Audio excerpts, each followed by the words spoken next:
नमस्कार दोस्तों, स्वागत है आपका आपके अपने channel BSA government job news channel पर।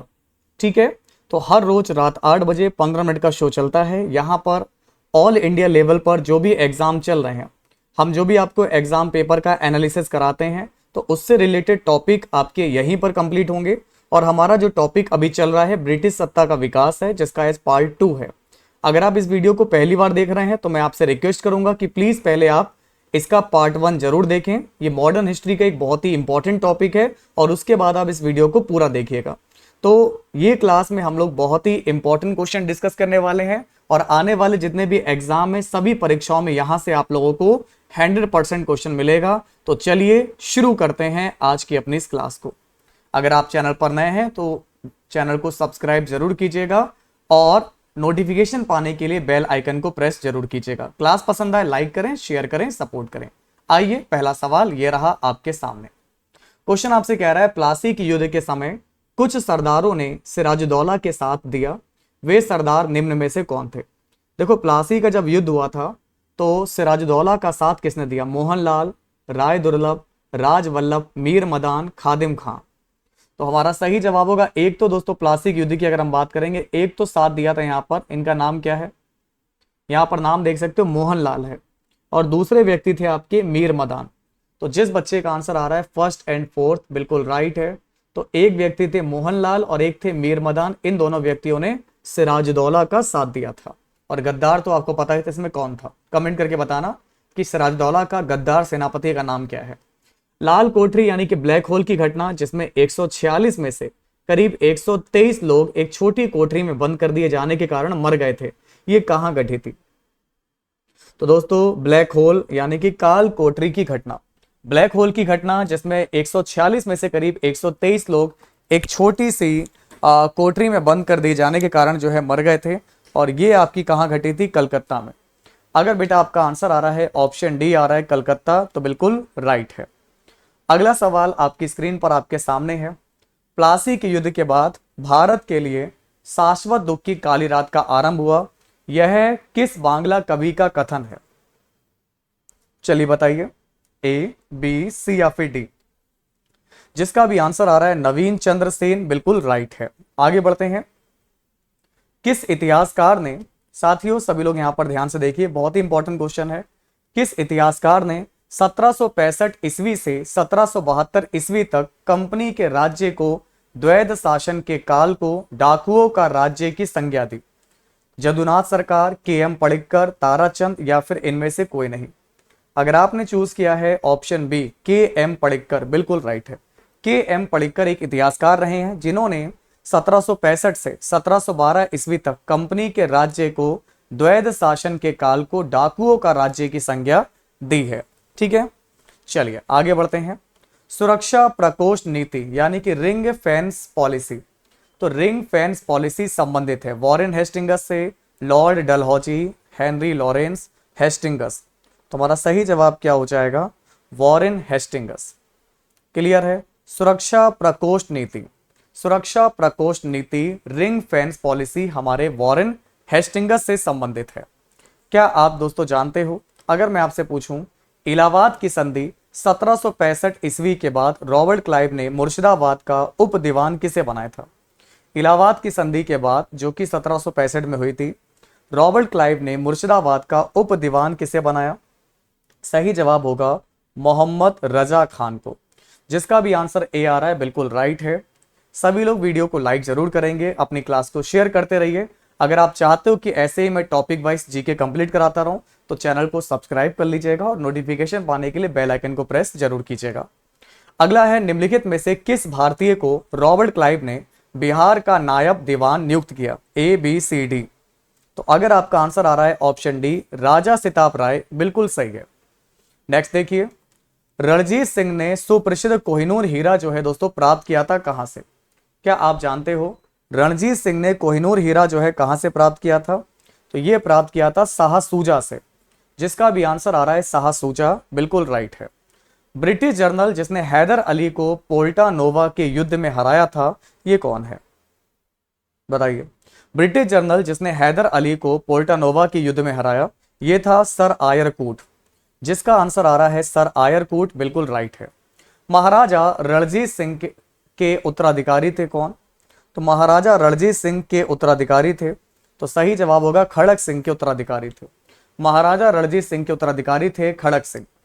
नेक्स्ट क्वेश्चन देखिए क्या है, निम्नांकित में से कौन सा सुमेलित नहीं है? जैसे कि कार्निवालिस स्थायी बंदोबस्त, बेलेजली सहायक संधि प्रणाली, हेस्टिंगस द्वितीय आंग्ल मराठा युद्ध और बेंटिक 1829 का 17वां रेगुलेशन। तो यहां पर आपकी जो गलती है यह है हेस्टिंगस में। हेस्टिंगस का दे रखा है द्वितीय आंग्ल मराठा युद्ध, इनका संबंध नहीं है। बाकी कार्निवालिस का संबंध है स्थायी बंदोबस्त से, बेलेजली का सहायक संधि से है, बेंटिक का है 1829 का 17वां रेगुलेशन से। एक बड़ा ही महत्वपूर्ण सवाल आपके एग्जाम में कई बार रिपीट हो चुका है, most important, most selected, most repeated question, कि किस सिख गुरु ने विद्रोही राजकुमार खुसरो की सहायता धन एवं आशीर्वाद से की थी? वो कौन से सिख गुरु रहे हैं जिन्होंने दोस्तों विद्रोही राजकुमार खुसरो की सहायता धन और आशीर्वाद से की? गुरु अर्जुन देव जी ने। तो जिस बच्चे का आंसर आ रहा है ऑप्शन डी बिल्कुल राइट है। सबसे अधिक निर्णायक युद्ध जिसने अंग्रेजों के भारत में प्रभुत्व को स्थापित कर दिया वह कौन सा था? तो सबसे अधिक निर्णायक युद्ध जिसने अंग्रेजों के भारत में प्रभुत्व को संस्थापित कर दिया था, यह युद्ध था बक्सर का युद्ध। तो जिसका भी आंसर आ रहा है 1764 में हुआ था आपका बक्सर का युद्ध। आगे बढ़ते हैं। 1 नवंबर 1858 को महारानी विक्टोरिया का घोषणा पत्र इलाहाबाद में पढ़कर सुनाया था किसने? 1 नवंबर 1858 को, ठीक है ना, आप जैसा कि देख पा रहे होगे, महारानी विक्टोरिया का घोषणा पत्र इलाहाबाद में पढ़कर सुनाया था कैनिंग ने। अगर आप में से किसी भी बच्चे का आंसर आ रहा है कैनिंग, बिल्कुल राइट है। आगे बढ़ते हैं। रणजीत सिंह किस मिसल से संबंधित थे? बताइए, रणजीत सिंह किस मिसल से संबंधित थे? इनका संबंध है सुकरचकिया से। आपका राइट आंसर होगा सुकरचकिया। तथाकथित कुशासन के आधार पर किस गवर्नर जनरल ने मैसूर राज्य के प्रशासन को ले लिया था? सही जवाब होगा विलियम बेंटिक ने। अगर आपका आंसर आ रहा है विलियम बेंटिक, बिल्कुल राइट है। अगला सवाल है, किसने अपनी राजधानी मुर्शिदाबाद से मुंगेर स्थानांतरित की? आपके ऑप्शन है अलीवर्दी खान, सिराजुद्दौला, मीर जाफिर, मीर कासिम। तो हमारा सही जवाब होगा मीर कासिम। मीर कासिम ने अपनी राजधानी मुर्शिदाबाद से मुंगेर में स्थानांतरित की थी।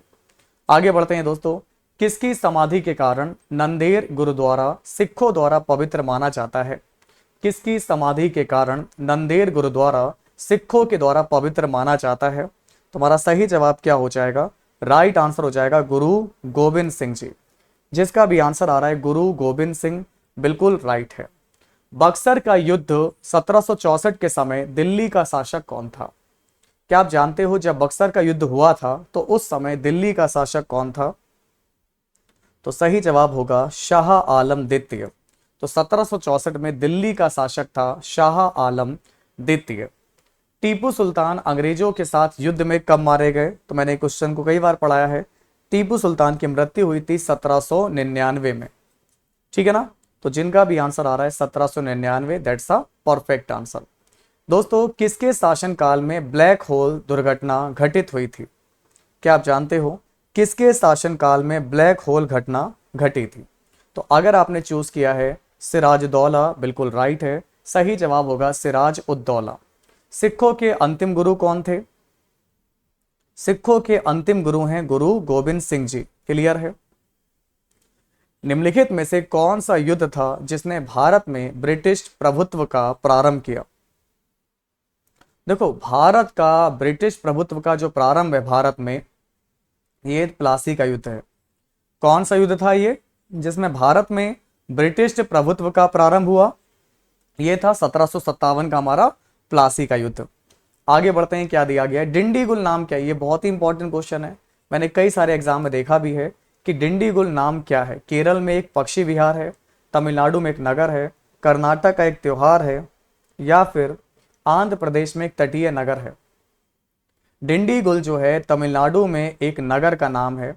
तो जिस बच्चे का आंसर आ रहा है तमिलनाडु में एक नगर, बिल्कुल सही है, यानी कि राइट आंसर हो जाएगा ऑप्शन नंबर बी। तो जिसका भी आंसर बी आ रहा है बिल्कुल सही है। ऐसे ही प्रयास करते रहिए, अगला क्वेश्चन बताने का प्रयास कीजिए। ये भी पेपर में आया हुआ है कि बंगाल के किस गवर्नर के समय में सरकारी खजाना मुर्शिदाबाद से कलकत्ता में स्थानांतरित किया गया? बंगाल के किस गवर्नर के समय में सरकारी खजाना मुर्शिदाबाद से कलकत्ता स्थानांतरित किया गया? हमारा सही जवाब होगा ऑप्शन डी है वॉरेन हेस्टिंगस। नेक्स्ट, किस अधिनियम के तहत वॉरेन हेस्टिंगस बंगाल के प्रथम गवर्नर जनरल बनाए गए? तो आपका सही जवाब होगा 1773 का रेगुलेटिंग एक्ट के तहत हेस्टिंगस बंगाल का प्रथम गवर्नर जनरल बना। किसके शासनकाल में, किसके समय में कलकत्ता में प्रथम न्यायालय की स्थापना की गई? तो कलकत्ता में प्रथम न्यायालय की स्थापना की गई थी वॉरेन हेस्टिंगस के टाइम में।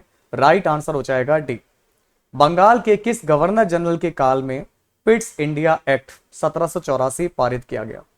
किस गवर्नर जनरल के टाइम में पिट्स इंडिया एक्ट 1784 पारित किया गया? हमारा सही जवाब होगा ऑप्शन ए है वॉरेन हेस्टिंगस। अगर आपका आंसर आ रहा है ए, बिल्कुल करेक्ट है। निम्नलिखित में से कौन सा युग्म सही सुमेलित है? मैंने यहां पर कुछ वक्तव्य दे रखे हैं, इनको देखकर बताइए कि कौन कौन से यहां पर सही हैं। एक हुआ था आपका 1790 से 92 में हुआ है आपका तृतीय मैसूर युद्ध हुआ है, और एक है 1824 से 26 में आपका हुआ था प्रारंभ आंगल वर्मा युद्ध। ये 2 पॉइंट आपके सही हैं, तो यही हमारा परफेक्ट आंसर हो जाएगा, दूसरा और तीसरा। अगर आपका आंसर आ रहा है सेकंड एंड थर्ड, बिल्कुल परफेक्ट है। आगे बढ़ते हैं दोस्तों, हमारा अगला सवाल क्या है, इसको देखिए। सिख गुरुओं से संबंधित निम्नलिखित कथनों पर विचार कीजिए। नंबर 1, बंदा बहादुर को गुरु तेग बहादुर ने सिखों का सैन्य प्रमुख नियुक्त किया। नंबर 2, गुरु अर्जुन देव सिखों के गुरु गुरु रामदास के पश्चात बने। नंबर 3, गुरु अंगद देव ने सिखों को उनकी अपनी लिपि गुरुमुखी दी। बताइए इसमें से हमारा कौन सा पॉइंट जो है बिल्कुल सही है? तुम्हारा सही जवाब हो जाएगा सेकंड और थर्ड। एक तो ये पॉइंट आपका राइट है कि गुरु अर्जुन देव गुरु रामदास जी के पश्चात सिखों के गुरु बने, और गुरु अंगद देव ने जो है सिखों को उनकी अपनी लिपि गुरुमुखी दी थी। यानी कि अगर आपका आंसर आ रहा है सेकंड और थर्ड, बिल्कुल परफेक्ट है। अब देखिए आपका अगला सवाल आपसे क्या कह रहा है। भारत में ब्रिटिश शासन के दौरान निम्नलिखित राजसी राज्यों पर विचार कीजिए। आपको बताना है कि ब्रिटिशों द्वारा इनका विलय जो है करने का सही काल अनुक्रम। बेटा आप भी जानते हो, सबसे पहले जो है सजय सब उई ना करो। मैंने पहले भी एक बार ट्रिक बताई थी कि किस तरीके से जो है सजय सब उही ना करो, उही ना करो, ठीक ना। सतारा, जैतपुर, संबलपुर, इस तरीके से मैंने आपको बताया था। यहाँ पर आपका झा से झारखंड हो जाएगा, तो मेरे हिसाब से सबसे पहले आपका सतारा होगा, नंबर 3 पहले आएगा। सतारा के बाद आपका जय से हमारा जैतपुर हो गया, सा से हमारा संबलपुर हो गया, नंबर 2 पर संबलपुर आ जाएगा, और झांसी मेरा लास्ट में आ जाएगा। तो ये मैंने ट्रिक आपको बताई, सजय सब उई ना करो। तो भारत में ब्रिटिश शासन के दौरान जिन भी राजसी राज्यों का विलय किया गया था उनका क्रम है सतारा, संबलपुर, झांसी। ऑप्शन सी होगा परफेक्ट आंसर। निम्नलिखित भारतीय शासकों में से कौन सा जिसमें विदेशों में आधुनिक पद्धति से दूतावास स्थापित किया गया था? तो आपका राइट आंसर क्या हो जाएगा? ऑप्शन डी है टीपू सुल्तान। अगर आप में से किसी बच्चे का आंसर आ रहा है टीपू सुल्तान, बिल्कुल परफेक्ट है। आगे बढ़ते हैं। ब्रिटिश भारतीय राज्य क्षेत्र का अंतिम प्रमुख विस्तार हुआ था किसके समय में? ब्रिटिश भारतीय राज्य क्षेत्र का अंतिम प्रमुख विस्तार हुआ किसके समय से? तुम्हारा सही जवाब होगा डलहौजी के समय से। तो जिस बच्चे का आंसर आ रहा है डलहौजी के समय से, बिल्कुल राइट है। अब यहां देखिए दोस्तों, लिस्ट 1 को लिस्ट 2 से सुमेलित कीजिए। लिस्ट 1 जैसे कि 1775 है, 1780 है, 1824 है, 1838 है, और इनको मिलाइए कि इस टाइम पर क्या क्या हुआ। सबसे पहला काम करेंगे, ए पॉइंट को देखेंगे। 1775 1775 में हमारा हुआ है प्रथम आंग्ल मराठा युद्ध हुआ है, यानी कि पहले का हो जाएगा तीसरा। ये सही, ये सही। 1775 में हुआ है प्रथम आंग्ल मराठा युद्ध। इसके बाद बी है 1780। 1780 में हमारा क्या हुआ है दोस्तों? तो ये हुआ है द्वितीय आंग्ल मैसूर युद्ध हुआ है। 1784 में द्वितीय आंग्ल मैसूर युद्ध हुआ है। तीसरा है 1824। 1824 में हमारा हुआ है प्रथम आंग्ल वर्मा युद्ध हुआ है। इसमें हमारा क्या हुआ है? प्रथम आंग्ल वर्मा युद्ध हुआ है 1824 में, यानी कि दोस्तों पहला वाला हो जाएगा, ये गलत हो जाएगा, ओके ना। और जो 1838 है, इसमें हमारा प्रथम आंग्ल अफगान युद्ध हुआ था। तो बहुत ही सेम सेम लगेंगे लेकिन सब अलग अलग हैं।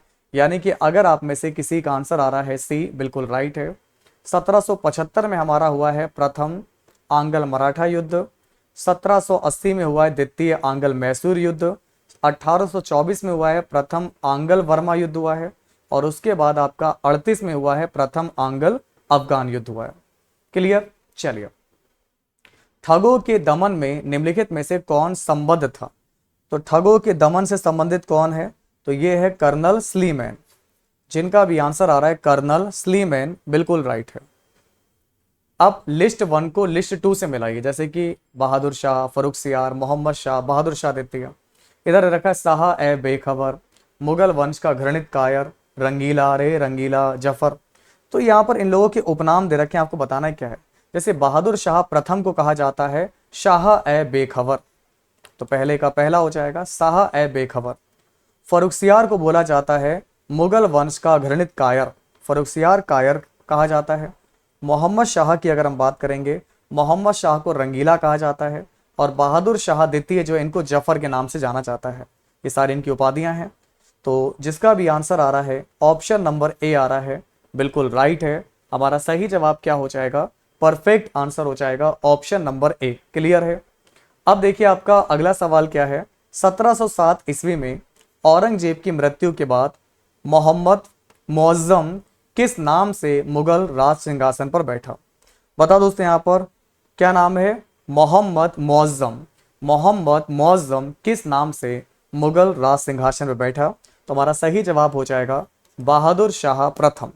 जिस बच्चे का आंसर आ रहा है बहादुर शाह प्रथम, बिल्कुल राइट है। बहादुर शाह प्रथम की मृत्यु के बाद जहादर शाह मुगल सिंहासन पर आसीन हुआ।